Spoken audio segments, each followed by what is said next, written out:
Olá, eu, Beatriz, a Daniele, o Elias, a Gabriela e a Raíssa falaremos um pouco sobre o cultivo sem solo, pela disciplina de Nutrição Mineral de Plantas, ministrada pela professora doutora Tâmara Prado de Moraes.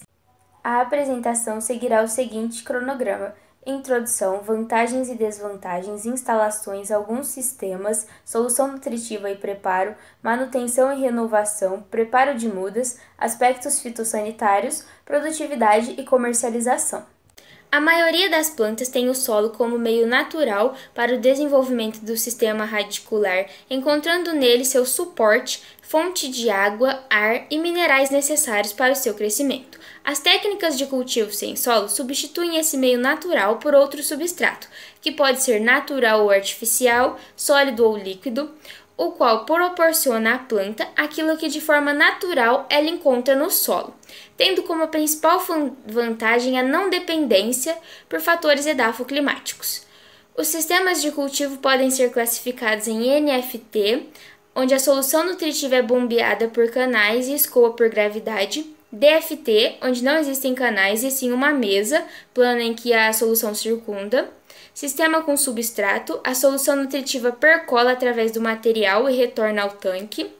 Outra classificação para os sistemas de cultivo sem solos divide em sistemas com meios inorgânicos, lã de rocha, areia, perlita, escória, pumecina, argila expandida e vermiculita; sistemas com meios orgânicos, serragem, musgo, fibra de coco, produtos de espuma e madeira e gel; e sistemas baseados em água, sistema NFT, cultivo em água, cultivo em cascalho e aeroponia.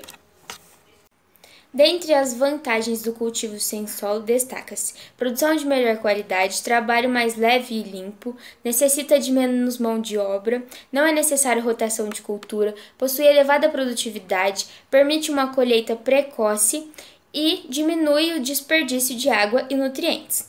Já as desvantagens pode-se citar custo inicial elevado, necessita de equipamentos mais sofisticados e precisos e risco de balanço inadequado de nutrientes. Bom dia, meu nome é Raíssa Ferreira e estarei falando sobre as instalações do cultivo da hidroponia. Existem várias formas de realizar o cultivo hidropônico, sendo todas elas visam buscar construções simples e baratas para poder estar possibilitando o retorno desse investimento.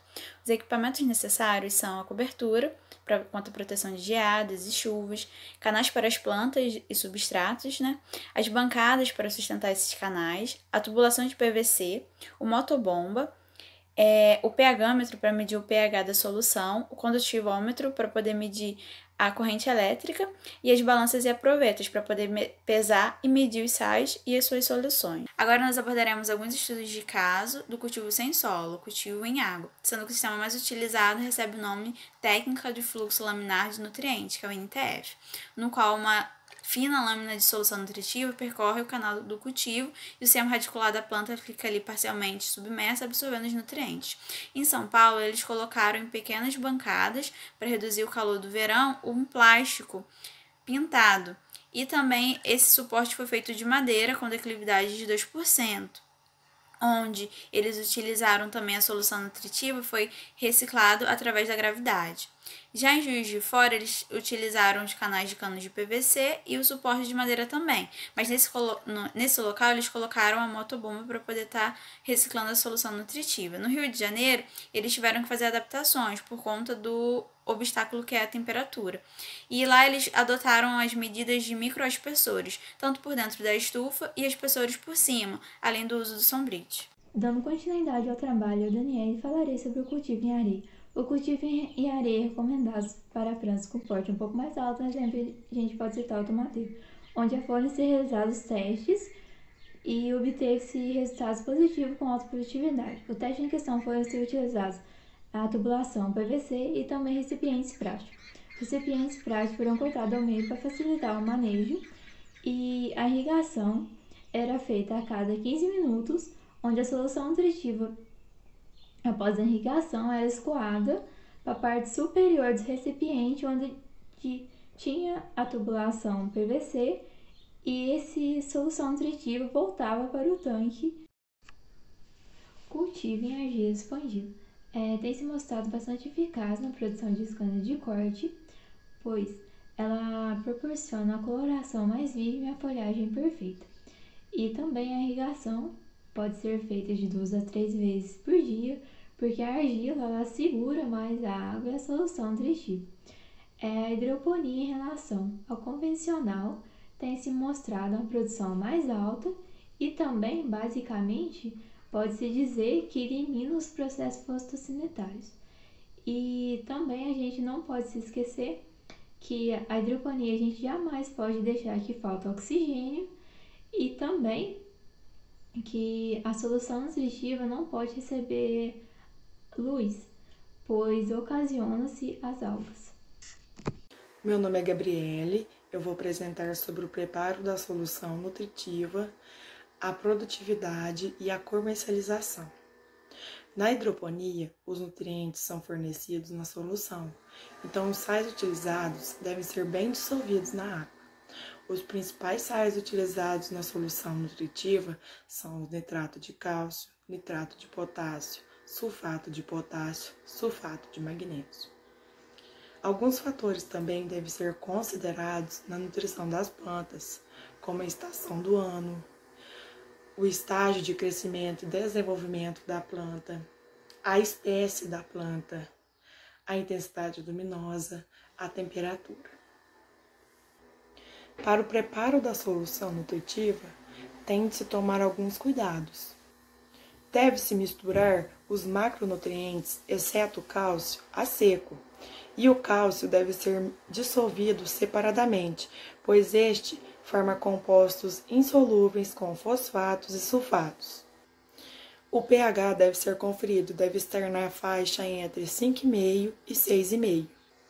O micronutriente ferro deve ser adicionado com EDTA para ficar disponível para as plantas. Deve passar pelo processo de quelatização. Para o fornecimento dos micronutrientes, prepara-se uma solução de 1 litro e as quantidades das concentrações de cada nutriente estão nesta tabela. No reservatório de um total de 1.000 litros, deve-se utilizar 150 ml desta solução de micronutrientes. Eu sou Elias e vou dar continuidade no assunto falando sobre a manutenção e renovação da solução nutritiva. A manutenção da solução nutritiva e seu controle diário são aspectos importantes na eficiência do processo produtivo sob hidroponia. Irei destacar agora 3 aspectos que devem ser considerados. O primeiro é o nível da solução nutritiva. A solução é consumida pela planta diariamente e, com isso, nota-se uma redução do volume da solução no tanque. Esse volume deve ser reposto com água pura, visto que as plantas absorvem mais água do que nutrientes, e para evitar também que a concentração salina torne-se muito elevada. O segundo aspecto é o pH da solução nutritiva. Durante o processo de absorção, as raízes vão alterando o pH da solução. Portanto, diariamente deve-se medir os valores de pH, mantendo sempre entre 5,5 e 6,5, que não prejudique a absorção do nutriente pela planta. A condutividade elétrica é o terceiro aspecto. E o uso do condutivímetro, que é o aparelho que mede a condutividade de amostras, é necessário para controlar a necessidade da troca da solução nutritiva, medida em uma frequência de 3 a 4 dias. Também deve-se fazer um gráfico relacionando o monitoramento da condutividade elétrica com a concentração de sais em solução, visando o controle da quantidade de cada nutriente e da forma que nenhum fique ausente ou prejudique o desenvolvimento do vegetal. Vou falar também da produção de mudas. A produção de mudas em sistema convencional demora em torno de 30 dias para ser colocada no solo, tudo por repém, considerando o clima, e a alface pode estar sendo colhida em 35 dias, totalizando em média uns 65 dias, podendo mudar de acordo com a variedade do alface. Na hidroponia, consegue-se encurtar o tempo. A muda não é feita em substrato, e sim em vermiculita. Ela é dada diretamente na solução da hidroponia, fazendo com que a muda fique pronta em 16 a 18 dias. Quando a muda vai para a bancada, ela leva 22 dias para ficar pronta no verão e 28 no inverno. A diferença é resultado do tempo, da luz e da temperatura, totalizando no máximo 46 dias. Dando sequência, entre os aspectos fitossanitários destaca-se uma menor incidência de doenças. Entretanto, caso haja entrada de patógenos, esses podem rapidamente colocar um fim na produção. Por isso, deve-se minimizar as fontes de contaminação, evitando manuseios com mãos sujas, exposição a um elevado número de pessoas e realizando desinfecções periódicas. Observando a tabela que compara o cultivo hidropônico e o cultivo a campo, percebemos um aumento na produtividade do cultivo hidropônico. Na comercialização dos produtos, terá mais equilíbrio, apesar destes produtos serem mais aceitos no mercado. Utilizamos como referência Hidroponia, Cultivo Sem Solo, de 2017, Agradecemos pela atenção e caso tenham dúvida, por favor, entrem em contato.